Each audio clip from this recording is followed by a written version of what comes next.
How to delete transaction history on Gcash.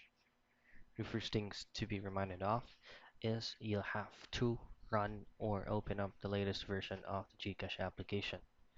You just have to head directly to your Google Play Store and then just look for the Gcash application in here and make sure that the update button is not going to be visible.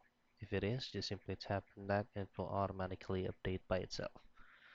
Now let's go back to our Gcash account and make sure that you logged into your 4-digit PIN. Now once you have successfully logged in, if you go directly to transactions, there is no immediate or actual option for you to be able to delete some of the transactions that you made from this transaction history right here. But what you can do is you can go ahead to the inbox page, and instead of deleting a certain transaction history from transactions menu, you can just definitely delete the notifications coming from the inbox. And that's it.